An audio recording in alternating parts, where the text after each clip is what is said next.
Hello everyone, अपन next question करते हो। ओके, हमारे पास गिवन क्या, हमारे पास गिवन है let x is equal to, हमारे पास है साइन के अंदर है 2 tan इनवर्स अल्फा, एंड हमारे पास गिवन है y is equal to sine के अंदर है 1/2 tan इनवर्स 4/3। ओके, और फर्दर गिवन है जो एस हमारा एक सेट है, उसके अंदर एलिमेंट हमारे क्या एलिमेंट ए है, और एलिमेंट ए कौन सा वैल्यू लेगा, ऑल रियल नंबर लेगा। ओके, इसके अलावा फर्दर बोल रहा है कि जो ये एलिमेंट है ना किसको सेटिस्फाई कर रहा है, y square is equal to 1 minus x satisfy कर रहा है। ओके, यहाँ पे एक्चुअली ये ए नहीं, यहाँ पे अल्फा है।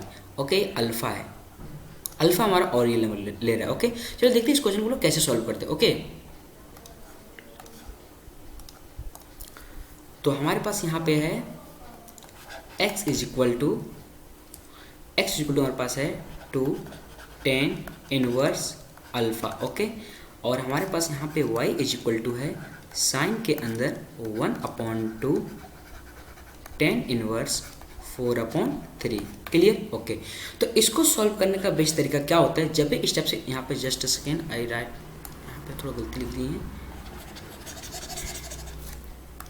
यहाँ पे x इज इक्वल टू है साइन के अंदर 2 tan इनवर्स अल्फा। ओके, ये हमारे पास है।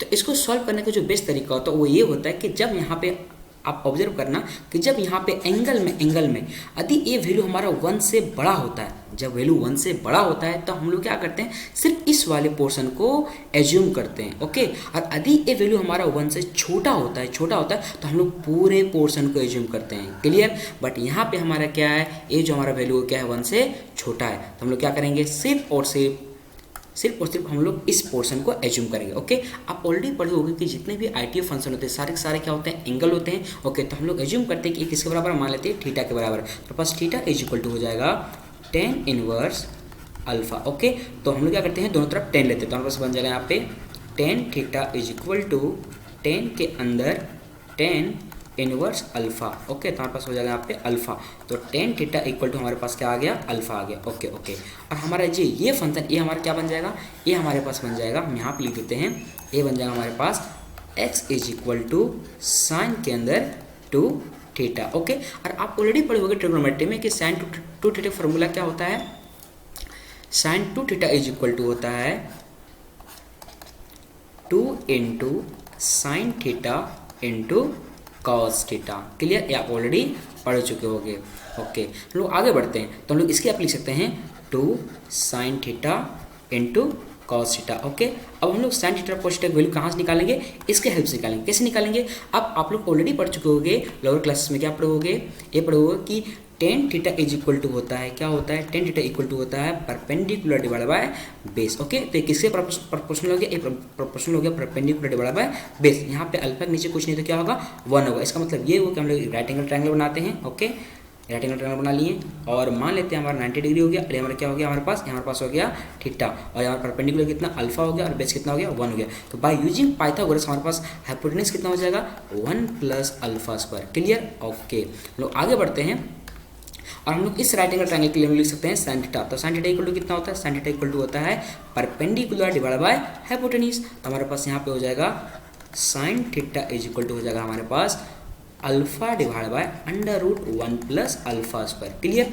सिमिलरली हमारे पास cos थीटा इक्वल टू क्या हो जाएगा, cos थीटा इक्वल टू आप लोग जानते होंगे ये होता है बेस अपॉन हाइपोटेनस। तो यहाँ पे हमारे पास बेस कितना है, 1 है, हाइपोटेनस कितना हमारे पास, हमारा हाइपोटेनस हो गया, तो पास हो जाएगा यहाँ पे 1 divide by √1 plus alpha square. Okay, ये बन जाएगा। हम लोग आगे बढ़ते हैं, हमारे पास साइन थीटा और हमारे पास साइन थीटा और cos थीटा का वैल्यू निकल चुका, तो हमारे पास x इज इक्वल टू क्या हो जाएगा, x इज इक्वल टू हो जाएगा 2 into sine theta into cos theta. Okay, हम दोनों का वैल्यू प्लग करते हैं, तो हमारे पास हो जाएगा 2 इंटू साइन थीटा का वैल्यू कितना होगा, हमारे पास हो जाएगा alpha divide by √1 plus alpha square into cos theta equal to कितना हमारे पास 1/√1 प्लस अल्फा स्क्वायर। ओके, तो हम लोग इसको मल्टीप्लाई करेंगे, तो हमारे पास यहाँ पे बन जाएगा x इज इक्वल टू हो जाएगा हमारे पास 2 alpha divide by 1 plus alpha square. Okay, हमारे पास बन गया x इज इक्वल टू, और हमारे पास y इज इक्वल टू क्या गिवन है, हमारे पास गिवन है y is equal to, let me check, हमारे पास y इक्वल टू है साइन के अंदर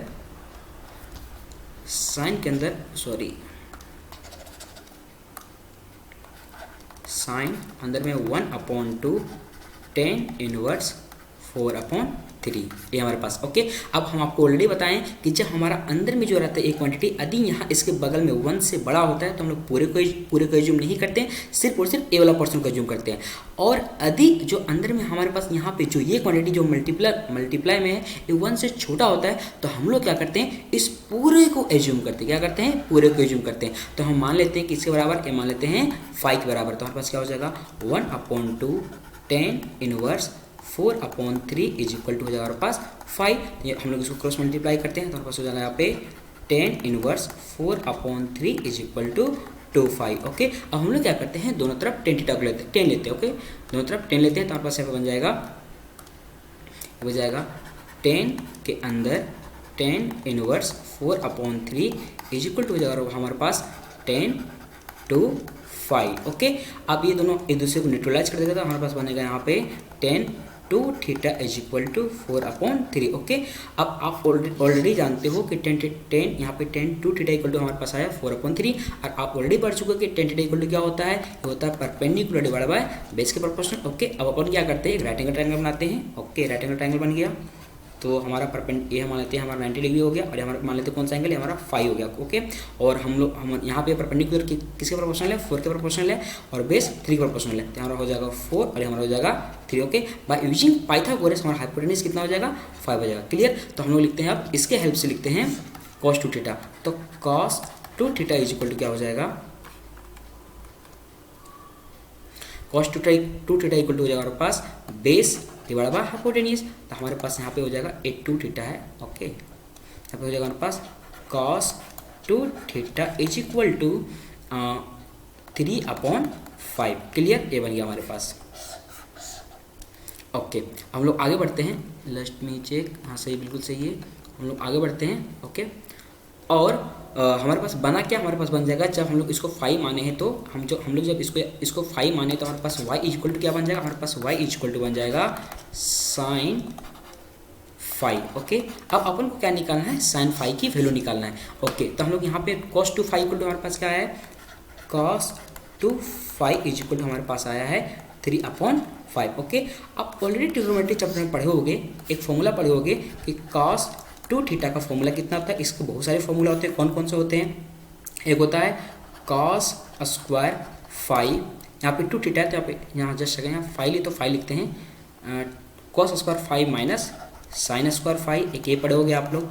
और आप पढ़े होगे पहला वे दूसरा और पढ़े होगे आप लोग 2 cos स्क्वायर 5 माइनस 1, एक और पढ़े होगे आप लोग 1 माइनस 2 sin स्क्वायर 5। ओके, एक और पढ़े होगे आप लोग 4th नंबर में 1 minus 10 square 5 divide by 1 plus 10 square 5। Okay, तो इस केस में हम लोग क्या करेंगे, इस केस में हम लोग इसका यूज़ करने वाले हैं। ओके, इस केस में हम लोग इसके लिए इस फॉर्मूला का यूज़ करने वाले हैं। ओके, तो हम लोग करते हैं यहाँ पे यूज़, तो हमारे पास यहाँ पे बन जाएगा cos 2 5 is equal to 1 minus 2 sin square 5। Okay, चलो आगे बढ़ते हैं, लोग वैल्यू पुट करते हैं। यहाँ पर वैल्यू कितना है हमारे पास 3/5 is equal to 1 minus 2 cos नहीं sin है यहाँ पे, तो हो जाएगा sin स्क्वायर 5। ओके, अपन क्या करते हैं, इस क्वांटिटी को उधर लेके जाते हैं और इसको हम लोग इधर लेके आते हैं, तो हमारे पास यहाँ पे बन जाएगा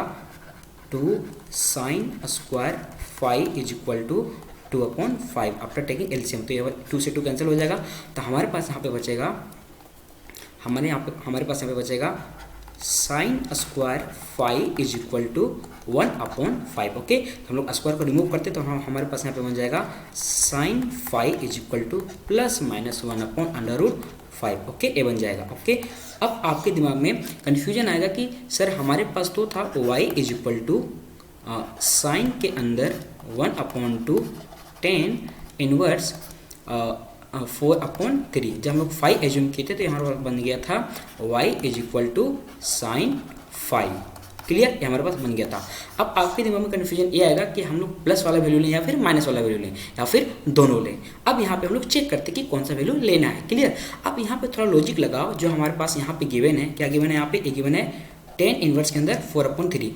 आपको पता होगा कि 10 इन्वर्स के अंदर यदि 1 होता है, a4/3 क्या है 1 से थोड़ा सा ज़्यादा, यदि मान लेते हैं tan इन्वर्स के अंदर 1 होता है तो इसका वैल्यू कितना आता है, इसका वैल्यू आता है हमारे पास π/4। ओके, अब इसको फिर बाहर में हमारा 2 यहाँ पे 2 से डिवाइड करते तो कितना हो जाता है हमारे पास, तो इसको जब हम लोग हाफ लगा के करते हैं tan इन्वर्स 1 तो इसकी वैल्यू कितना हो जाता है π/8 हो जाता है। क्लियर। अब यहाँ पे देखने वाली बात क्या है, π/8। ये π/8 क्या है 0 से लेकर 2π के बीच में, तो ये वैल्यू क्या है 4/3, मतलब 1 से थोड़ा ज़्यादा, 1 से थोड़ा से ज़्यादा से यदि हम लोग 2 से डिवाइड करेंगे तो क्या होगा 1 से मतलब हाफ के ऑलमोस्ट बराबर आएगा, हाफ के ऑलमोस्ट आएगा, मतलब वो क्या होगा 0 से लेकर 3/2 के 0 से लेकर π/2 के बीच में होगा, मतलब ये फर्स्ट क्वाड्रेंट में आएगा। ओके, और फर्स्ट क्वाड्रेंट में साइन क्या होता है पॉजिटिव होता है, इसलिए इस केस में हम लोग क्या लेंगे पॉजिटिव वैल्यू लेंगे। ओके, समझ में आ रही है क्या कहना चाह रहे हैं। ओके, तो हमारे पास यहाँ पे बन जाएगा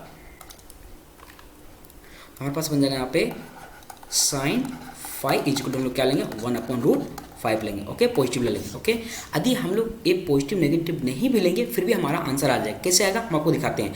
एक्चुअली जो हमारा फर्दर जो कंडीशन गिवन है, फर्दर कंडीशन क्या गिवन है यहाँ पे आप देख सकते हो, यहाँ पे गिवन हमारे पास एक गिवन है कि जो x है ना, यहाँ पे जो s है इसमें जो अल्फा और रियल वैल्यू ले रहा है, लेकिन इसके लिए एक और फर्दर कंडीशन यहाँ पे क्या है, अल्फा तो और रियल वैल्यू ले रहा है लेकिन अल्फा इस कंडीशन को भी सेटिस्फाई करेगा।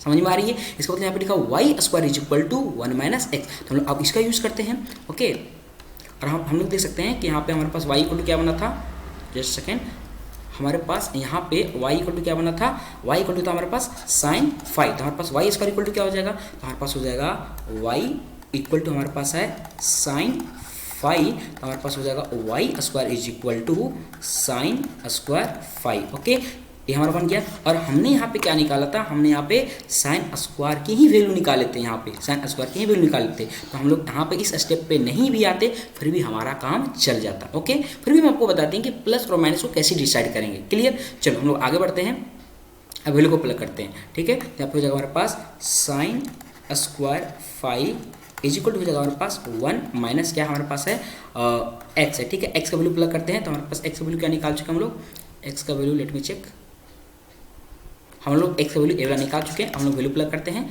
हमारे पास यहाँ पे बन जाएगा हमारे पास 1/5 = 1 - 2 अल्फा डिवाइड बाय, यहाँ पे हो जाएगा हमारे पास 1 + अल्फा का स्क्वायर, यहाँ पे कुछ नहीं नीचे 1 होगा, इसको सिंप्लीफाई करते हैं तो हमारे पास बन जाएगा यहाँ पे 1/5 = 1 + alpha square - 2 alpha divide bye, हमारे पास हो जाएगा 1 + अल्फा स्क्वायर, क्रॉस मल्टीप्लाई करते हैं इसको इधर, तो हमारे पास बन जाएगा यहाँ पे बन जाएगा हमारे पास 1 + alpha square = 5 + 5 alpha square - 10 alpha. Okay, इसको फर्दर सिंप्लीफाई करते हैं तो हमारे पास बन जाएगा यहाँ पे 2 अल्फा स्क्वायर - 5 अल्फा + 2 = 0, और इसको सिंप्लीफाई करते हैं और सॉल्व करते हैं हमारे पास हो जाएगा अल्फा इक्वल टू हो जाएगा हमारे पास, फैक्टर करेंगे तो 1/2 हमारे पास हो जाएगा। Just a second, let me check क्या बन रहा है, यहाँ पे फैक्टर कर लेते हैं पहले हम लोग। तो यहाँ पे बन जाएगा हमारे पास ये हो जाएगा, यहाँ पे एलसीएम लेंगे तो 2 अल्फा स्क्वायर - 4 अल्फा - अल्फा + 2 = 0, तो हमारे पास हो जाएगा यहाँ पे 2 अल्फा कॉमन निकाल दें, अल्फा - 2, और यहाँ पे हो जाएगा -1 कॉमन निकाल दें, यहाँ पे बन जाएगा अल्फा - 2 = 0। ओके, तो इसको फर्दर सॉल्व करेंगे तो हमारे पास यहाँ पे बन जाएगा 2 अल्फा - 1 × अल्फा - 2 = 0, तो यहाँ से हमारे पास आ गया अल्फा = 2 और 1/2, ये हमारे पास निकल गया अल्फा का वैल्यू। ओके, अपन को निकालना क्या है, लेट मी चेक, अपन को निकालना क्या है, अच्छा अपन को निकालना है कि ये निकालना है, जस्ट अ सेकेंड, अपन को निकालना है कि summation alpha belongs to S16 alpha cube का वैल्यू क्या होगा। इसका मतलब समझो, S के अंदर जितना अल्फा का वैल्यू वो सारा वैल्यू लेंगे और उसी वैल्यू को यहाँ पुट करेंगे और हम लोग बीच में समेशन के साथ लेंगे। मतलब इसका मतलब ये हुआ कि अल्फा वैल्यू हमारे पास क्या आ गया था 2 आया था, तो हम लोग इसको ऐसे लिखेंगे 16 × 2 का क्यूब प्लस 16 × 1/2 का क्यूब, ए हो गया। ठीक है, अब हम लोग इसको लिखते हैं 16 × 2 का क्यूब कितना होता है 8 होता है, प्लस 16 × 1/2 का क्यूब कितना हो जाएगा 1/8 हो जाएगा। इसको कट करेंगे कितना टाइम हो गया 2 टाइम में, और 16 को 8 से मल्टीप्लाई कितना आएगा 128 प्लस 2 कितना हो जाएगा हमारे पास 130। So our final answer is कितना हमारा 130 आ गया फाइनल आंसर। देखते हैं हमारा कौन सा ऑप्शन करेक्ट है। ओके, तो ये इंटीजर टाइप था तो इसका फाइनल आंसर आ जाएगा 130। ओके, चलो बाय बाय।